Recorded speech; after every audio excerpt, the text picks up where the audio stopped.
Hello everyone. आज हम continue कर रहे हैं अपना 6 चैप्टर बैंक रिकन्सिलेशन। तो देखेंगे बैंक रिकन्सिलेशन में और सॉल्व करने वाले हैं प्रैक्टिकल प्रॉब्लम नंबर 4। तो प्रैक्टिकल प्रॉब्लम नंबर 4 देखते हैं क्या है। From the following details prepare bank reconciliation statement as on 31 December 2018। ठीक है, अभी कौन से पीरियड के लिए प्रिपेयर कर रहे हैं bank reconciliation statement? 31 December 2018। First transaction दिया है उन्होंने, bank overdraft as per cash book on 31 December 2018 was ₹48,450। तो हम चलो स्टार्ट करते हैं प्रिपेयर करना। पहले तो हम वर्किंग नोट बनाते हैं, आपको तो मालूम है। First working note cash book, second passbook. अभी उन्होंने क्या बोला है कि bank overdraft as per cash book. Bank overdraft मतलब पेमेंट साइड में बैलेंस है। ठीक है, हम यहाँ पे लिखेंगे बैलेंस। बैलेंस कितना था? 48,450। ठीक है। सेकेंड ट्रांजैक्शन क्या है? Bank charges for SMS alert ₹370 were debited in passbook but not recorded in cash book.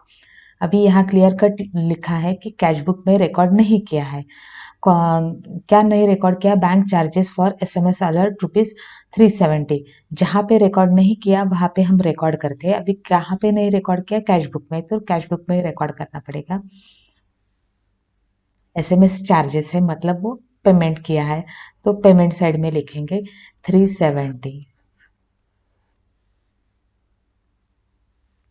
Third transaction interest on overdraft ₹2,870 did not appear in cash book.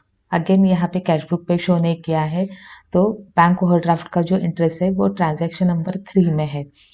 Amount क्या है? 2,870। ठीक है। फोर्थ ट्रांजैक्शन क्या है? अ bill for ₹12,000 discounted with bank appear in cash book at full amount but bank has deducted ₹200 discounting charges. अभी क्या हुआ है? बिल डिस्काउंट हुआ है कितने का? 12,000 का। उसकी एंट्री तो कैश बुक में लिखी है, लेकिन जो डिस्काउंटिंग चार्जेस जो बैंक ने डिडक्ट किए हैं वो 200, उसका रिकॉर्डिंग कैश बुक पे नहीं हुआ है। जहाँ पे रिकॉर्ड नहीं हुआ है वहाँ पे हम करते हैं। Fourth transaction 200।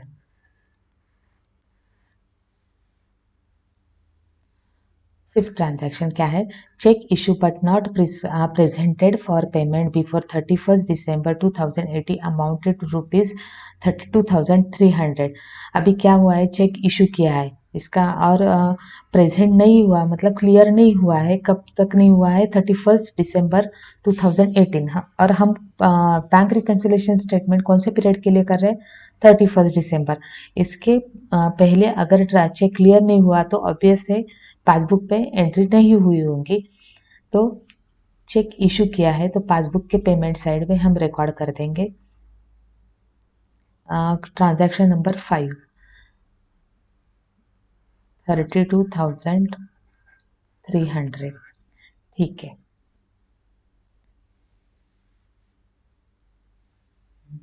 सिक्स एंट्री क्या है?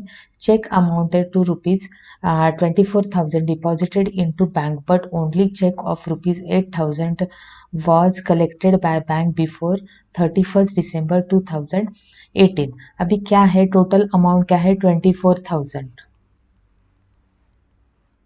24,000 के चेक डिपॉजिट किए, लेकिन क्लियर कितने के हुए हैं? 8,000 के।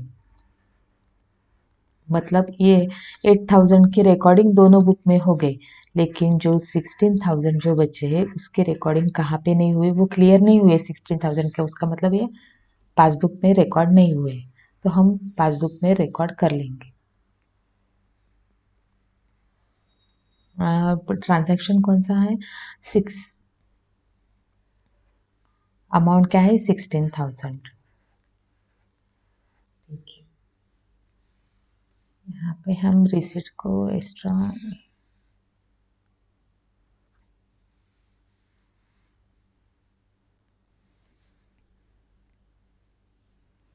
एक ही मिनट, अभी क्या करते हैं हम देखते हैं बैलेंस कहाँ पे है। कैश बुक के पेमेंट साइड पे है, तो पेमेंट साइड यहाँ जो है क्रेडिट, कैश बुक की क्रेडिट साइड और पासबुक की क्रेडिट साइड, ये दोनों हम बैलेंस में ऐड करेंगे, लेकिन कैश बुक की डेबिट साइड एंड पासबुक की डेबिट साइड दोनों लेस करेंगे।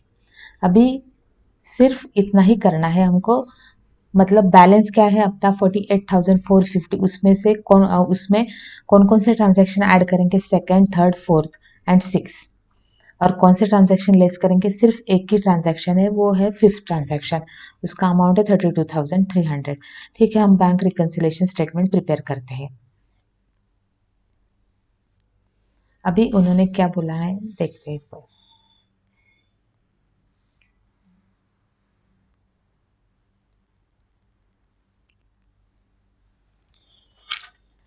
बैंक रिकंसिलेशन, अभी बैंक रिकंसिलेशन स्टेटमेंट कौन से पीरियड के लिए, 31 दिसंबर 2018। यहाँ पे हम लिख लेंगे बैंक ओवरड्राफ्ट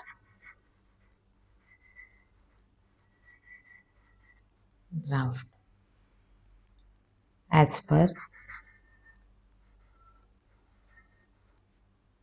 मैं शॉर्ट फॉर्म लिखती हूँ कैश बुक का। ओके, आप पूरा लिखेंगे कैश बुक, ये आप देखेंगे यहाँ पे कैश बुक पे कौन से साइड में हमने बैलेंस लिखा है, क्रेडिट साइड पे, इसीलिए यहाँ पे भी क्रेडिट साइड में बैलेंस लिखेंगे। हाँ, बैलेंस क्या है 48,000, डायरेक्टली आउटर कॉलम में लिख देंगे 48,450। सिंपली अभी जो जो ट्रांजैक्शन हमने रफ वर्क में ऐड किए हैं, मतलब वर्किंग नोट में ऐड किए हैं, वो पूरे ट्रांजैक्शन हम ऐड करेंगे। ठीक है, अभी देखते हैं कौन कौन से ट्रांजैक्शन ऐड किए हैं, टू, थर्ड, फोर्थ। ठीक है, हम यहाँ पे सेम नंबर डालेंगे ट्रांजैक्शन का। सेकेंड ट्रांजैक्शन क्या है, बैंक चार्जेस,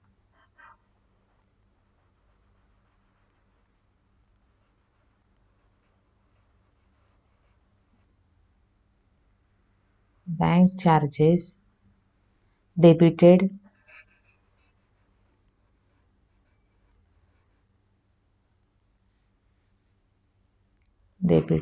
in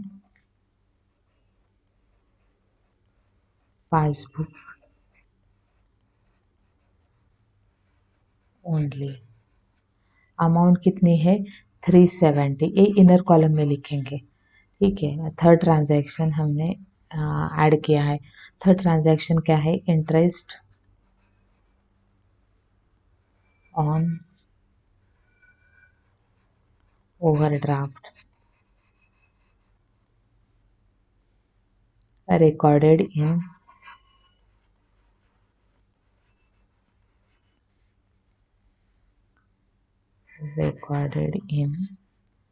पासबुक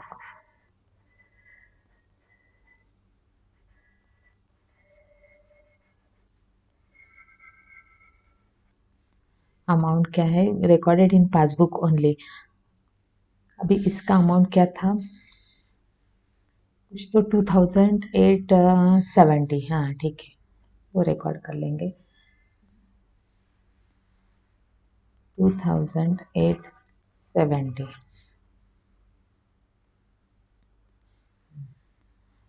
अभी कौन सा फोर्थ ट्रांजैक्शन है, फोर्थ ट्रांजैक्शन क्या है अपना, bill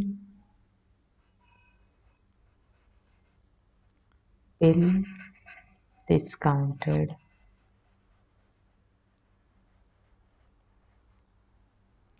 bill discounted with bank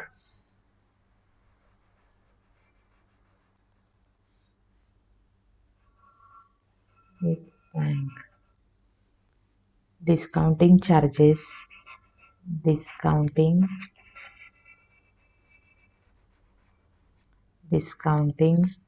charges recorded in recorded in passbook only. वो चार्जेस कितने हैं? डिस्काउंटिंग 200. अभी 6 transaction, cheque deposited but not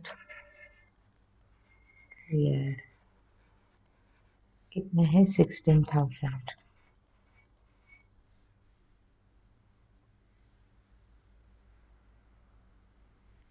अभी कौन कौन से ऐड करने रह गए बाकी?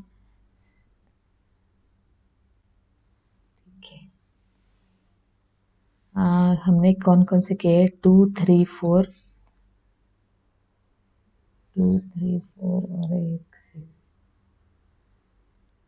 आई थिंक एक तो ट्रांजैक्शन कौन सा तो रह गया है मेरा. 1 मिनट देखते. हाँ, 7th हमने रिकॉर्ड ही नहीं किया है.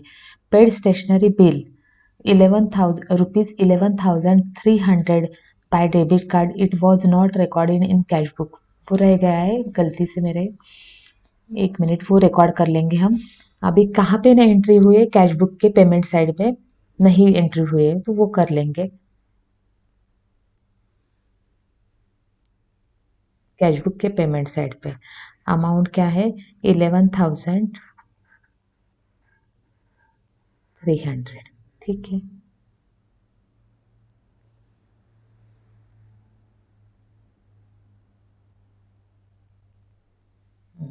अभी 7 ट्रांजैक्शन हम यहाँ पे रिकॉर्ड करेंगे क्योंकि वो पेमेंट साइड में आ गया. हाँ, 7 ट्रांजैक्शन क्या है? Stationery bill paid not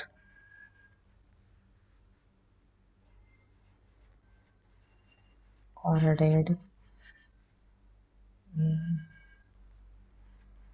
cash. Amount है 11,300. ठीक है. इन सब के टोटल लिखेंगे, वो ऑर्डर में लिखेंगे, करेंगे और वो ऑर्डर में लिखेंगे. क्या है टोटल? 30,740. ठीक है. और ये जो है, 1 मिनट में दिखाती हूँ. 48,000 प्लस 30,000 48,450 प्लस 30,740. वो बैलेंस आएगा 79,190. ठीक है. अभी इसमें से हम क्या करेंगे? लेस, एक ही ट्रांजैक्शन है लेस वाला, वो कर देंगे. लेस 5th ट्रांजैक्शन है.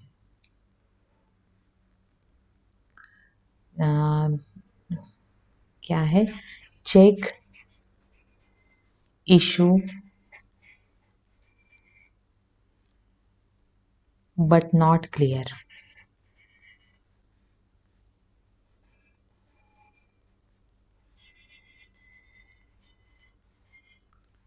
अमाउंट क्या है? वो एक ही ट्रांजैक्शन है, इसीलिए डायरेक्टली मैं आउटर में लिख देती हूँ 32,300.